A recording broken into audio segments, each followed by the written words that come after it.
Last week I posted a video directing people to my backup channel in case anything should happen to California Carter.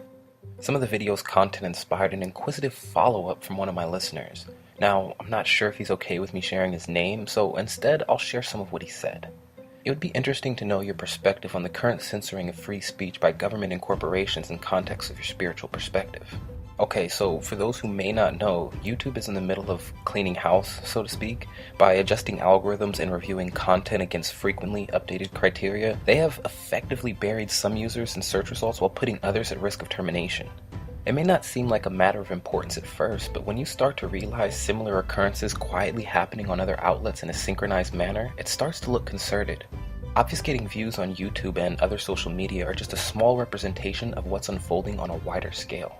Some have flat out called this for what it looks like: censorship. Now, if we were strictly talking about limiting unwanted exposure to explicit or lewd content, we wouldn't be having today's discussion. But with the continually evolving politically correct curriculum, staying in bounds on a public platform can get a little cumbersome.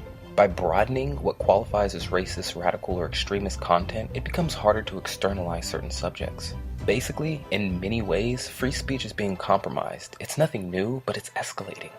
The assault on free speech, if that's what you want to call it, isn't necessarily a set of laws or piece of legislation tightening or loosening what's already in place.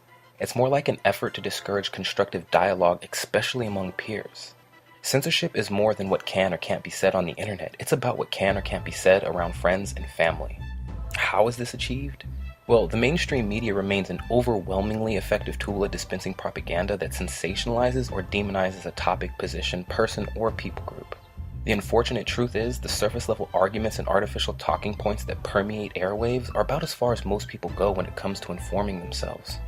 What's worse, if you use language or terminology associated with a particular religion or political stance, you're lumped into a category you may not even side with. But let's be honest, censorship in America today just hasn't reached the levels it has in other parts of the world, but the reality is, we're on our way. You know, once you've opened certain doors, it becomes harder and harder to mitigate what comes through them. Let's get scriptural for a moment, because this topic goes all the way back to and before the times of Christ.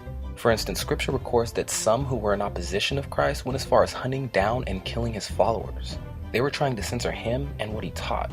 Again, while we don't always see the same resolve in the States today, be mindful because it happens in other parts of the world. Ultimately, I see a resurgence of these extreme measures in the later days. Revelation 13:15 tells us the second beast was given power to give breath to the image of the first beast, so the image could speak and cause all who refuse to worship the image to be killed. I think everything that's happening now is part of the slow and gradual, but eventual global reformation. What we're witnessing are the birth pangs of a new age. People are starting to see things play out in their own cities, in their own neighborhoods. I mean, just yesterday here in Sacramento, Black Lives Matter protesters incited a demonstration shutting down roads and later Sacramento's Golden One Center where the Kings game was being held. Hundreds of people took to the streets and rallied against police brutality.